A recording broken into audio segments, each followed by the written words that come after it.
اعوذ باللہ من الشیطان الرجیم بسم اللہ الرحمن الرحیم اللہم صلی علی محمد وعلی محمد۔ معزز ناظرین السلام علیکم ورحمۃ اللہ وبرکاتہ۔ پروگرام سخن میں آپ کا خیر مقدم ہے۔ آج ہم بات کریں گے امام علی نقی علیہ السلام کی یوم شہادت پر۔ سب سے پہلے امام عصر جل اللہ تعالیٰ فرجہ شریف کی خدمت میں آپ کے جد کا پرسہ پیش کرتے ہیں۔ ناظرین اکرام، آج ہم اس پروگرام کے ذریعے امام کی معرفت، امام کی تعلیم اور اس سے جڑے بہت سارے سوال کریں گے۔ ان سوالوں کو جواب دینے کے لیے ہمارے ساتھ موجود ہیں حجت الاسلام والمسلمین علی جناب مولانا مصطفیٰ علی خان ادیب الہندی صاحب قبلہ۔ السلام علیکم آغا۔ علیکم السلام ورحمۃ اللہ۔ آغا، سب سے پہلا سوال یہ ہے کہ ہم امام کی معرفت یعنی عرفان کی جب بھی بات کرتے ہیں تو معرفت کس طرح سے کی جائے، کیونکہ آپ منسوب من اللہ بھی ہے، امام جو ہوتا ہے امام معصوم بھی ہے، تو ان سارے جملوں کو ایک ساتھ جوڑ کر کیسے عرفان حاصل کیا جا سکتا ہے؟ اعوذ باللہ من الشیطان الرجیم، بسم اللہ الرحمن الرحیم، الحمدللہ رب العالمین، وصلی اللہ علی سیدنا محمد وعلہ الطیبین الطاہرین۔ سب سے پہلے تمام ناظرین کی خدمت میں، آپ کی خدمت میں اور آپ سب کی جانب سے امام عصر اجل اللہ تعالی فرجہ الشریف کی خدمت میں ان کے جد امجد امام علی نقی علیہ السلام کی شہادت کی تعزیت اور تسلیت پیش کرتے ہیں۔ امام علی نقی علیہ السلام کی شہادت پر اگر یہ سوال پوچھا جائے کہ معارف اور معرفت امام کیسے حاصل کی جائے گی، تو اس کا بہترین جواب یہ ہے کہ خود امام علیہ السلام نے اس کا ذریعہ ہمیں تعلیم کیا۔ اور اگر واقعاً ائمہ علیہ السلام اپنی معرفت ہمیں نہیں کراتے یا دیگر ائمہ کی یعنی ایک دوسرے کی معرفت ہمیں نہیں کراتے، تو ہم میں سے کوئی بھی یہ کام نہیں کر سکتا تھا، کیونکہ معرفت ہونے کے لیے ضروری ہے کہ ہم اس ذات کو اچھی طرح سے ہر پہلو سے جانتے ہوں، اور اس کے اول کو بھی جانتے ہوں اور اس کے آخر کو بھی جانتے ہوں، اور معصوم کا اول اور آخر سوائے خدا اور اس کے منتخب بندوں کے کوئی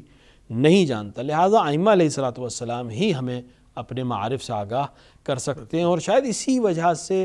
امام علی نقی علیہ السلام جن کا لقب ہادی بھی ہے، آپ نے ایک بہت بڑا چشمِ ہدایت ہمارے لیے روشن کیا، جس کو ہم زیارت جامعہ کا نام دیتے ہیں، اور جس کو رشتی والا واقعہ جو مفاتیح الجنان میں بھی نقل ہے اور دیگر علماء نے بھی اس کی تائید کی ہے اور تاکید کی ہے کہ یہ جامعہ جو زیارت ہے یہ معارف کے لحاظ سے، امام کی پہچان کے لحاظ سے، کسی بھی امام کی معرفت کے لحاظ سے، کیونکہ عہدہ امامت میں سب برابر ہیں، کس طرح ہم ایک امام کو جانیں اور امام کی معرفت کیا ہے، امام ہے کیا، کس عظمت پر امام فائز ہے، یہ ہم نہیں سمجھ سکتے تھے اگر یہ زیارت کے جملے ہمارے پاس نہ ہوتے۔ زیارت جامعہ کو اگر آپ پڑھیں تو اس کے اندر جو جملے ہیں، ان جملوں کے ذریعے سے ہم ایک بو لے سکتے ہیں کہ امام کس درجے پر فائز ہے۔ اور ان جملوں کو پڑھنے کے بعد ایک بہت اہم چیز ابھی بھی ذہن میں میرے آئی کہ ان جملوں کو پڑھنے کے بعد ہمیں اس فکر سے بھی باہر آ جانا چاہیے کہ جو آج کل ہمارے درمیان بھی یہ فکر بہت پھیل گئی ہے، اور بہت سے لوگ اس طرح کے جملے کہہ دیتے ہیں بغیر کسی معرفت کے کہ مثلا یہ علی زمان ہے اور یہ حسن زمان ہے، یہ حسین زمان ہے۔ یہ جملہ ہی غلط ہے۔ اگر ہم ان کے غلاموں کے غلام کے برابر ہو جائیں تب بھی یہ بہت بڑا شرف ہے۔ اس میں کوئی بھی کسی سے تکلف نہیں ہے، کوئی بھی شخصیت ہو، کتنی بھی اعلیٰ ہو،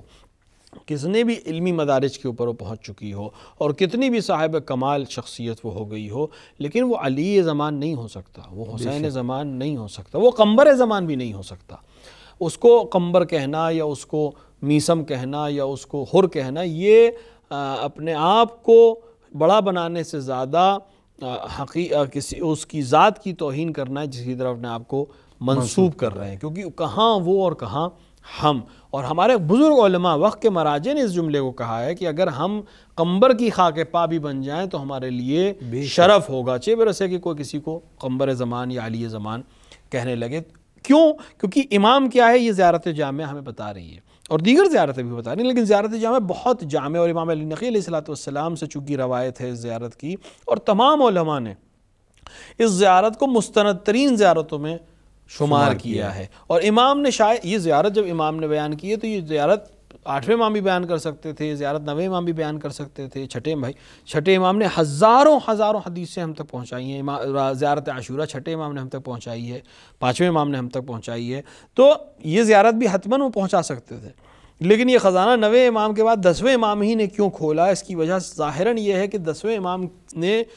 لوگوں کو آمادہ کرنا شروع کیا تھا معرفت امام کے لیے، کیونکہ اگر معرفت امام نہیں ہوگی تو جو دور آنے والا ہے 10ویں کے بعد 11واں اور پھر 11ویں کے فوراً بعد 12ویں امام کا دور ایک طولانی سلسلہ ہوگا، غیبت کا سلسلہ ہوگا، تو اس کے لیے معارف ہونا، امام کو پہچاننا بہت ضروری ہے۔ تو اگر آپ زیارت جامعہ، میں گزارش کروں گا اپنے جوانوں سے، اپنے ناظرین سے کہ زیارت جامعہ کو ضرور پڑھیں، اگر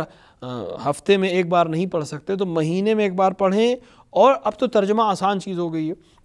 تو زیارت کو ترجمے کے ساتھ پڑھیں۔ یعنی اگر آپ زیادہ، چونکہ کافی طولانی زیارت ہے تو آپ طولانی زیارت ہونے کی وجہ سے اس کو ترک نہ کریں، آپ ایک ایک جملہ پڑھیں، ایک ایک پیج پڑھیں، 4 لائنیں پڑھیں، لیکن ترجمے کے ساتھ پڑھیں۔ کچھ دن ترجمہ پڑھنے کے بعد آپ کو اندازہ ہو جائے گا کہ اس کے اندر مطالب کیا، پھر جب آپ خطاب کریں گے تو آپ کے اندر جو کیفیت ہوگی وہ بالکل الگ ہوگی۔ کہاں وہ امام جس کی ضیاء سے، یعنی جس کے نور سے چاند اور سورج روشنی لے رہے ہیں، جن کو خدا نے مہدی بنایا ہے، جن کو خدا نے ہادی بنایا ہے، جن کو خدا نے اس طرح سے روشن کیا ہے جیسے ستارے اور سورج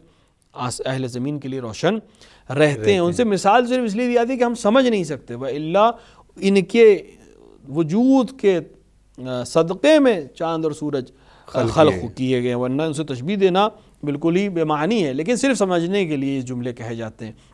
لہٰذا امام علیہ السلام نے معارف امام، یعنی امام کو پہچانو، تاکہ اگر امام کو پہچان لوگے تب تم صحیح طریقے سے رسول اکرم تک اور قرآن کریم کے مطالب تک اور در نہایا خداوند عالم کی توحید تک پہنچو گے۔ اگر امام کو نہیں پہچانو گے تو تم جس رسول تک پہنچو گے وہ رسول نہیں ہوگا جسے خدا نے رسول اللہ بنا کر بھیجا ہے، اور تم اس قرآن تک نہیں پہنچو گے جسے ہدایت بنا کر خداوند عالم نے بھیجا ہے، اور پھر ان دونوں کے نتیجے تم اس خدا تک بھی نہیں پہنچو گے جو واقعی خدا ہے، کیونکہ خدا ہونے کا دعویٰ تو ہزاروں لوگ کرتے ہیں، خدا تک پہنچانے کا دعویٰ بھی ہزاروں لوگ کرتے ہیں، لیکن ہمیں اس خدا تک پہنچنا جو واقعی خدا ہے، جو قرآن کا بھیجنے والا خدا ہے، جو رسول اکرم کو نبی بنانے والا خدا ہے، جو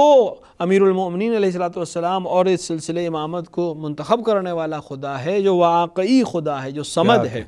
جو اس تک کون پہنچا سکتا ہے؟ وہی جو اس کی صحیح معارف رکھتا ہے، اور جو امام علیہ السلام ہے۔ تو امام تک پہنچنے کا طریقہ کیا ہے؟ زیارت کے ذریعے سے امام کے معرفت حاصل ہو، امام کا مقام ہماری سمجھ میں آئے، امام کی عظمت ہماری سمجھ میں آئے، کیونکہ اگر یہ عظمت تمہیں سمجھ میں آ گئی تو آئندہ جو دور آنے والا ہے جس میں عمر کم ہوگی امام کی، یا غیب میں چلا جائے گا امام، یا امام نظروں کے سامنے نہیں ہوگا، تم سے ملاقات نہیں ہوگی، تب بھی تم کس طرح اس سے فائدہ اٹھا سکتے ہو؟ اگر معرفت نہیں ہوگی تو ایک انسان کے لیے، ایک سماج کے لیے بہت مشکل دور ہو جاتا ہے۔ لہٰذا زیارت جامعہ کی تعلیم کی، تاکہ ہمیں ایک بہت بڑا خزانہ مل جائے صرف معارف امام کی حیثیت سے، کہ اگر امام کو پہچان لیا تو باقی تمام چیزیں تمہارے لیے آسان ہوتی جائیں گی۔ جزاک اللہ۔ اگر اب ایک سوال لوگ اکثر پوچھتے ہیں تو ہمارا یہ پروگرام بھی اسی پر مبنی رہتا ہے کہ ہم زیادہ سے زیادہ انفارمیشن لوگوں تک پہنچائیں۔ سوال یہ ہوتا ہے کہ وہ انسان جس نے چھٹے امام کا، 7ویں امام کا دور دیکھا اور باقی کے جو ائمہ آنے والے ہیں، تو ان کی معرفت ان لوگوں تک کیسے پہنچے گی؟ اور کیا یہی سوال مہدویت کا جو پلیٹ فارم ہے امام کے زمانے تک، یعنی امام علی نقی علیہ السلام کے دور تک آنے تک، امام علی نقی علیہ السلام نے کس طرح سے اپنے 12ویں حجت، یعنی جو امام عصر ہیں، ان کی تاج پوشی، یا ان کا یہ کہا جائے کہ ان کو پہچانوانے میں اور ان کی معرفت حاصل کرنے میں سارا جو صرف کیا، اس کے بارے میں بتائیں۔ دیکھیں، ہر امام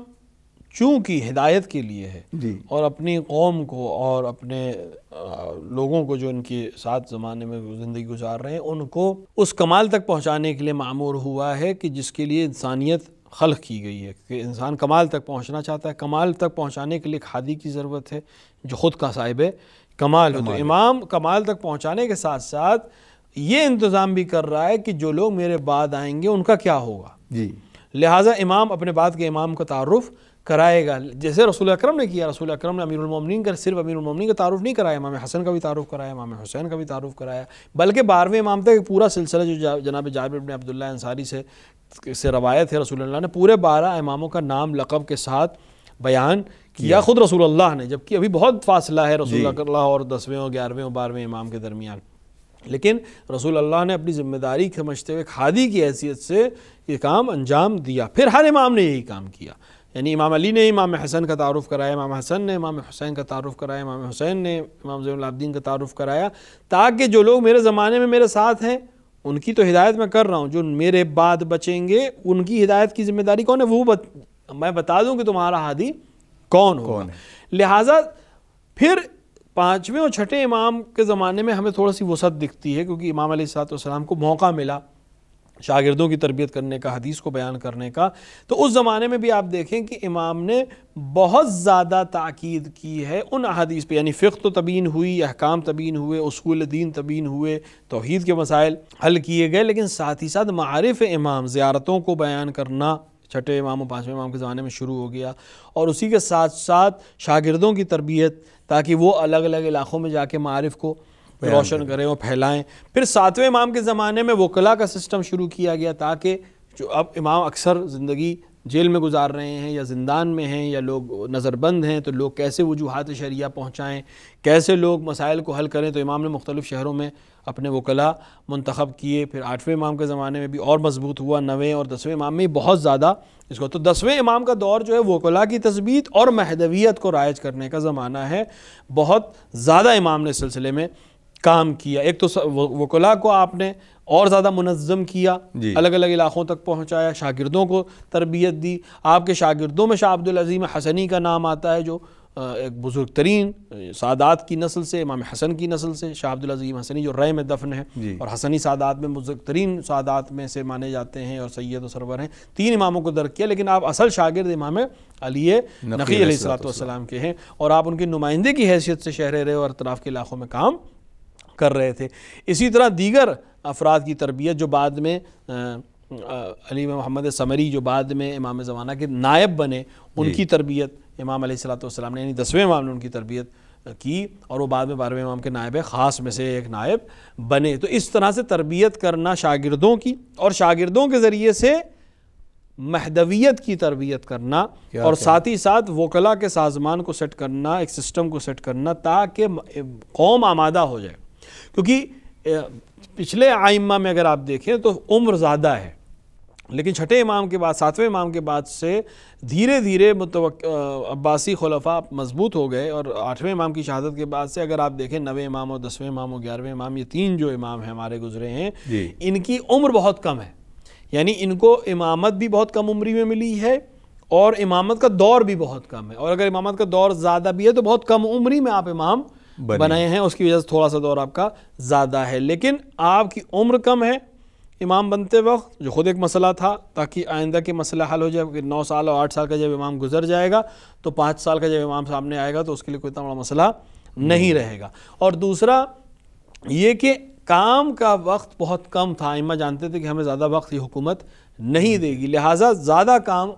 آپ نے کم وقت میں انجام دینا شروع کیا، لہٰذا وہ کام جو 20 سال 30 سال لے رہا تھا وہ امام نے 5 سال 6 سال کے عرصے میں انجام دیا ہے، تاکہ مہدویت اور سازمان وکالت یہ دونوں صحیح طریقے سے تبیین ہو جائے، تاکہ 11ویں امام کے بعد یہ فوراً اس کی ضرورت پڑے گی تو وہ پہلے سے سسٹم تیار ہو، سماج اس کے لیے آمادہ ہو۔ مہدویت پر زور، تاکہ واقفیہ فرقہ اور اسماعیلیہ فرقہ جو شیعوں کے درمیان سے ہی نکلا ہوا ایک فرقہ تھا، اس کا مقابلہ بھی کیا جا سکے اور اصل مہدی کو پہچانوایا جا سکے۔ اور چونکہ مہدویت ایک بہت لمبا مسئلہ لے گی اور غیبت ایک بہت طولانی مرحلہ لے گی، اور اس میں ضرورت پڑے گی علماء کی اور سازمان وکلاء کی، لہٰذا اس کو بھی سیٹ کرنا ضروری تھا، تاکہ بعد کے لوگوں کے لیے ہدایت کا باب کھلا رہے اور کسی طرح سے بند نہ ہو۔ جزاک اللہ۔ اب یہ آپ نے ایک رخ بہت اچھا موڑا کہ جہاں بھی ہم دیکھتے ہیں کہ 8ویں امام کے بعد جو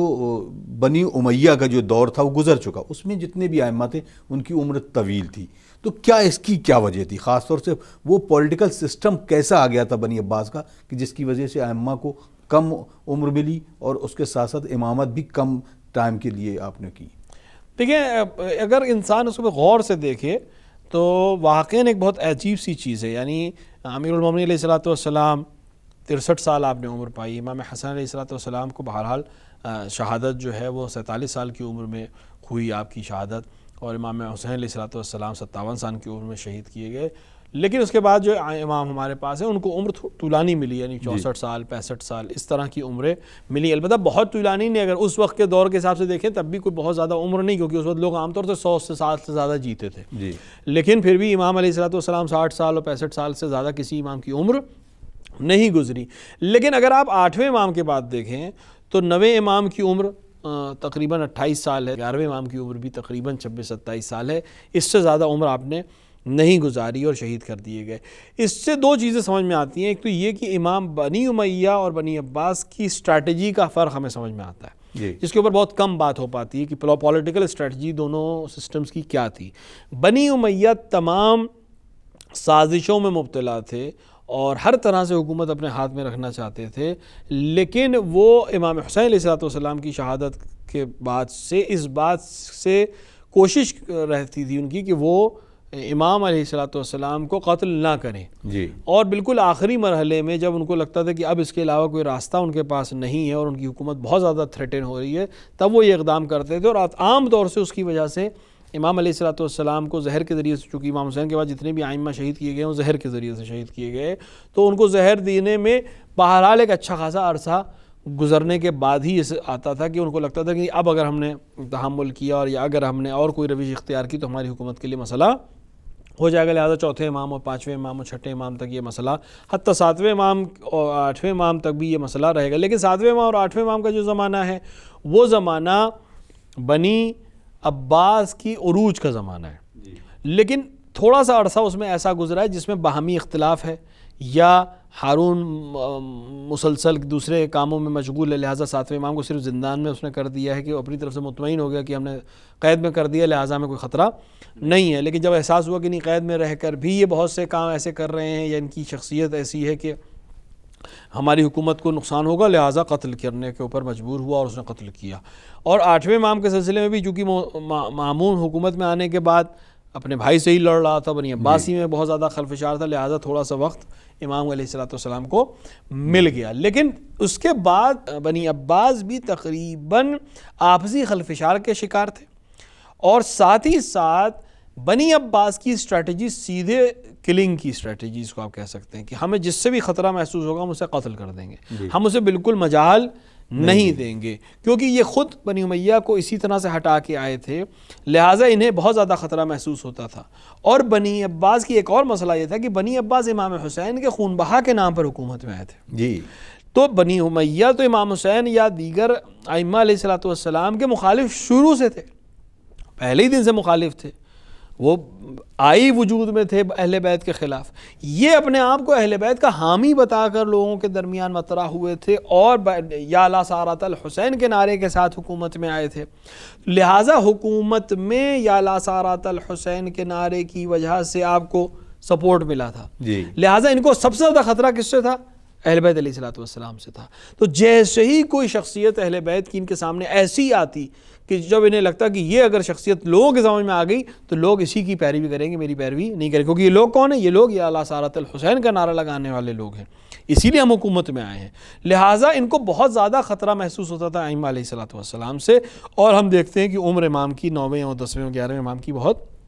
کم ہے، اور اس طرف خلفاء کی عمریں بھی کم ہیں، یعنی بعنوان خلافت، یعنی جلدی جلدی کئی خلیفہ قتل ہو رہے ہیں، کئی خلیفہ ایک امام کی زندگی میں گزر رہے ہیں. اس سے سمجھ میں آتا ہے کہ ان کے باہمی خلفشار کتنا زیادہ تھا. امام ہادی کی اگر ہم بات کریں، امام علی نقی کی ہم بات کریں، تو 5 یا 6 بنی عباس کے خلیفہ آپ کے زمانے میں گزرے ہیں. معتصم اور متوکل اور معتز، یہ جتنے اس طرح کے نام ہیں یہ سب ایک منصور، اس طرح کے لوگ گزرے ہیں امام کی زندگی میں. تو ان کی اسٹریٹجی سیدھی یہ تھی کہ جیسے ہی انہیں خطرہ محسوس ہوتا تھا اہل بیت کے گھرانے سے کسی فرد سے بھی، یہ فوراً اسے قتل کی سازش کرتے تھے، کہ جس کے نتیجے میں امام علی نقی علیہ السلام کو بھی آپ کو بھی قتل کیا گیا زہر کے ذریعے سے. معتمد عباسی نے، البتہ سب معتمد عباسی خلیفہ نہیں تھا، لیکن اس نے خلیفہ نہ ہونے کے باوجود بھی اپنے بھائی کے حکم پر یہ کام انجام دیا اور امام علیہ السلام کو زہر کے ذریعے سے شہید کیا. اللہ اکبر. بہت بہت شکریہ آقا. ناظرین، آپ دیکھ رہے ہیں پروگرام سخن، اور ہم گفتگو کر رہے تھے یوم شہادت حضرت امام علی نقی علیہ الصلوۃ والسلام۔ رب کریم سے دعا ہے کہ پروردگار خاتمہ بالخیر کرے، کیونکہ میں نے جب بھی دیکھا ہے تاریخ میں ایسے افراد جنہوں نے شروعات تو بہت اچھی کی یعنی ایمان کے ساتھ، اور آخر میں اپنی راہ روی میں یعنی دنیاوی تمام چکا چوند میں اپنے ایمان کو بیچ لیا۔ تو ہم سب کو دعا کرنا چاہیے کہ ہمارا سب کا خاتمہ بالخیر ہو۔ ہمیں دیجیے اجازت اگلے پروگرام تک کے لیے۔ والسلام علیکم ورحمۃ اللہ وبرکاتہ۔